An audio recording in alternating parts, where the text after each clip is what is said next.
Okay, so welcome back to another video.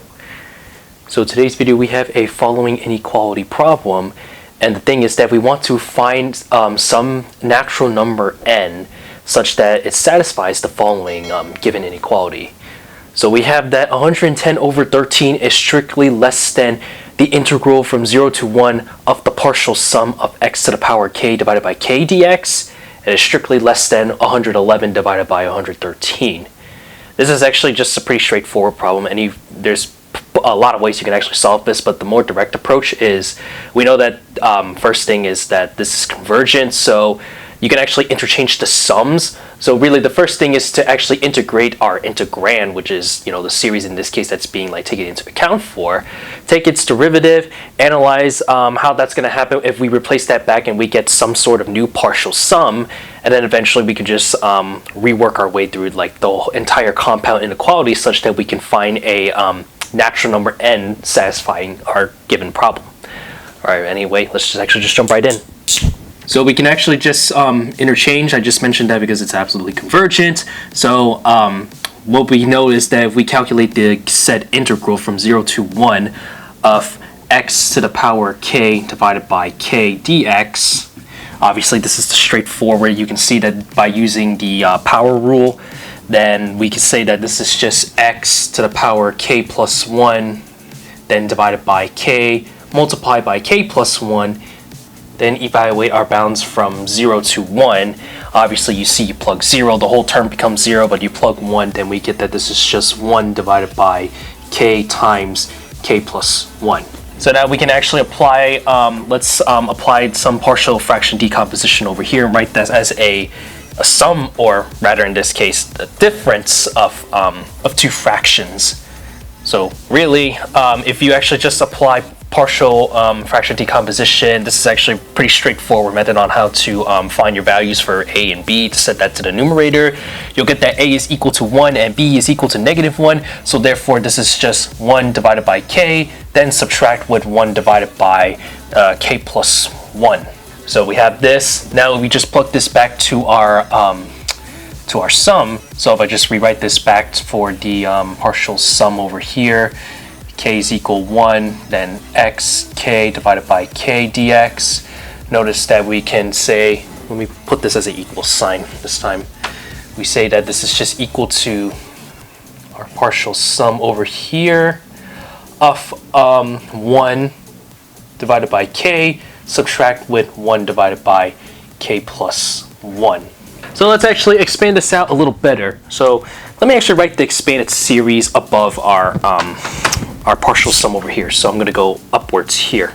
So if we were to plug in our terms, so we have 1 divided by 1, then subtract with, this will be 1 divided by 2. Let me put this in parentheses to group this.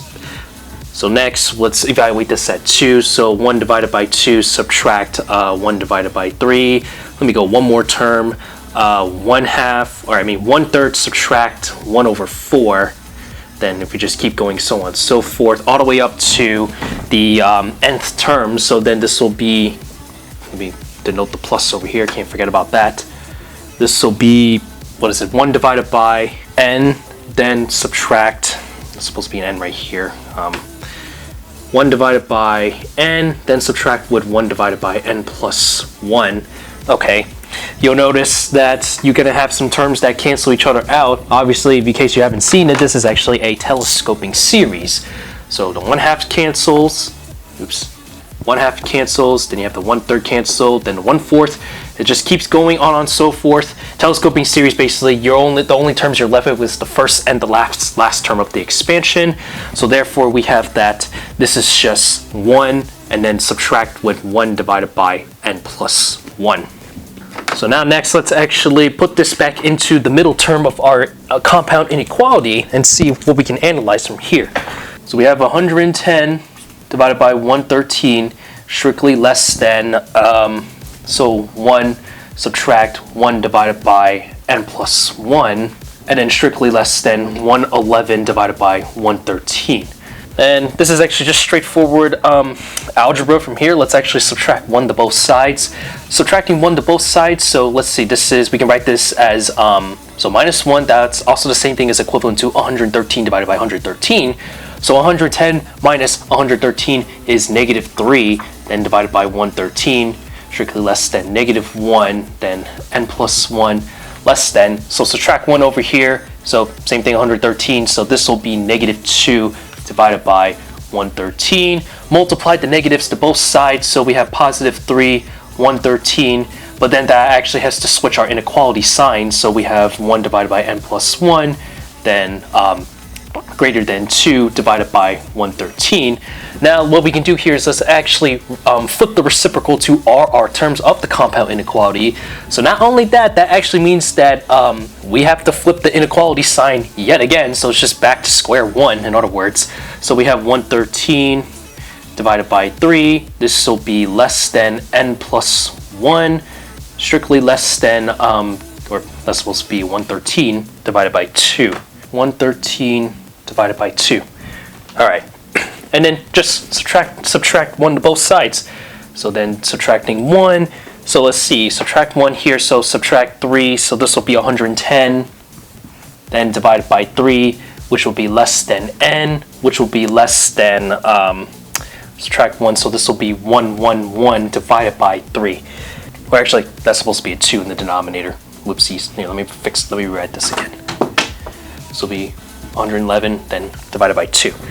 Okay, and since we're dealing with n is the natural number, so really, if we can actually just calculate the values here, obviously this is actually not that difficult to see that 110 is equal to 36.66, the repeat, then 111 divided by 2, that's just 55.5. Since we're dealing with, so obviously you could tell that those are rational numbers because you have the terms that repeat or it actually stops. It's not considered real numbers in that sort of manipulation. Then we can actually, since we're dealing with the strict inequality from n between these two numbers, and we have to find some natural numbers that satisfy the compound inequality, which is that. Obviously, this is strictly less than 36.666, so the next number that's a natural number above that is 37, okay? Then less than n. Then over here, 55, so less than, n is less than 55.5. A natural number below that is going to be 55, and therefore we have found our following natural number n such that it satisfies the inequality. So n can actually, so not really strictly, but it's inclusive because you're including you're including 37 and 55. Only the 36.66 and 55 does not include in that inclusion.